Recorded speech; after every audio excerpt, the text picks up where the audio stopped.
Et on oublie de dire que nous avons également apporté le sida lorsque nous avons utilisé le peuple congolais comme des cobayes pour réaliser nos vaccins contre la polio. Désinformation et hypocrisie une fois de plus. L'heure est venue d'oser regarder la vérité en face, d'oser reconnaître que jamais notre pays n'aurait pu se développer comme il l'a fait sans avoir pillé les richesses du Congo, sans avoir pillé les richesses du Congo, sans avoir pillé les richesses du Congo, sans avoir asservi le peuple congolais. 10 millions de morts, cela représente 50% de la population congolaise de l'époque, mais jamais notre pays s'est sincèrement excusé pour ces exactions. Aujourd'hui, plus de 100 ans après ces faits, notre pays a l'obligation morale de faire un devoir légitime et élémentaire de mémoire. Le Congo est pour toujours un pays frère, un pays sans lequel jamais la Belgique ne serait devenue une grande puissance européenne. Le règlement, c'est le règlement.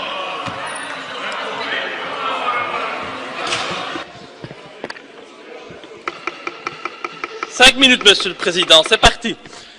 Chers collègues, un pays ne peut se grandir qu'en ayant le courage de regarder en face son histoire et de reconnaître ses crimes et ses erreurs passées. En ce sens, et afin de créer une nouvelle collaboration saine, éthique et respectueuse entre notre pays et la République démocratique du Congo, je pense qu'il est notre devoir, comme l'ont fait avant nous d'autres anciennes puissances coloniales, d'ouvrir les pages les plus sombres de notre histoire. L'heure est venue d'oser regarder la vérité en face, d'oser reconnaître que jamais notre pays n'aurait pu se développer comme il l'a fait, sans avoir pillé les richesses du Congo, sans avoir asservi le peuple congolais. De nombreux bâtiments bruxellois, comme le Cinquantenaire, le musée de Tervuren, ont été construits avec le sang du peuple congolais. De grands projets, comme le port de Zeebrugge, ont été financés par les richesses du Congo. Le travail forcé imposé par Léopold II, le roi des Belges, avec l'assentiment du Parlement entre 1885 et 1908 ne s'est pas fait sans mal. Des populations furent massacrées, domptées par la force par l'envahisseur, des femmes furent violées par les représentants de l'autorité coloniale. La déportation fut pratiquée, sans oublier la tristement célèbre coutume colonialiste des mains coupées, qui toucha également des enfants.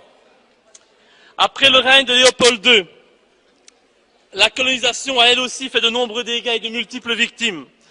Au total, notre pays est responsable de la mort de 10 millions de Congolais, ça mérite un peu de respect.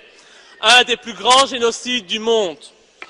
Ces chiffres furent évoqués pas par moi, mais par une commission officielle du gouvernement belge en 1919.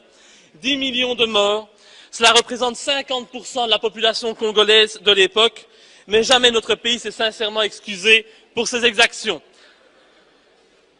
Bien sûr, le comportement brutal des colonisateurs était monnaie courante à cette époque, mais ces éléments ne changent et n'excusent en rien les faits qui ont été commis par des représentants de la Belgique, avec l'approbation claire et ferme du souverain de l'époque, le roi Léopold II.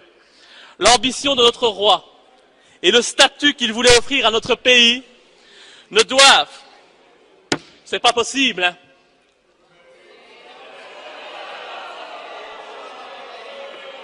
respectez, s'il vous plaît, les morts au niveau du Congo. On ne doit pas, nous ne pouvons pas manipuler la mémoire collective de la Belgique, ni salir la mémoire collective des Congolais. Aujourd'hui, plus de 100 ans après ces faits, notre pays a l'obligation morale de faire un devoir légitime et élémentaire de mémoire. Le Congo est pour toujours un pays frère, un pays sans lequel jamais la Belgique ne serait devenue une grande puissance européenne. Nous ne pouvons pas aujourd'hui jouer la politique de l'autruche, ignorer la réalité et transformer l'histoire comme bon nous semble. En tant que démocrates, nous devons nous excuser pour le mal que nous avons causé au Congo. C'est bien la moindre des choses. En hommage aux Congolais qui ont connu le travail harassant, exigé en échange de salaires qui ne leur permettaient ni de manger à leur faim, ni de se vêtir ou de se loger décemment ou encore d'élever leurs enfants comme des êtres chers. Pour ceux qui ont connu les ironies, les insultes, les coups matin, midi et soir, parce qu'ils étaient des nègres, ceux qui n'oublieront jamais qu'un noir, on lui disait simplement « tu », non pas comme à un ami, mais simplement parce que le « vous » honorable était réservé aux seuls blancs.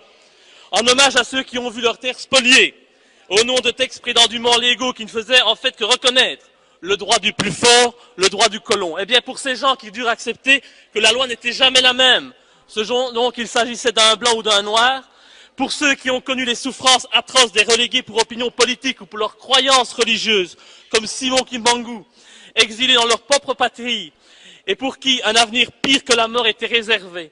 En hommage à l'auteur d'une partie de ce texte, Patrice Lumumba, arrêté et tué parce qu'il avait eu le courage de dire la vérité, parce que au Congo belge, il y avait dans les villes des maisons magnifiques pour les Blancs et des paillotes croulantes pour les Noirs. Pour tout cela, pour toutes les souffrances infligées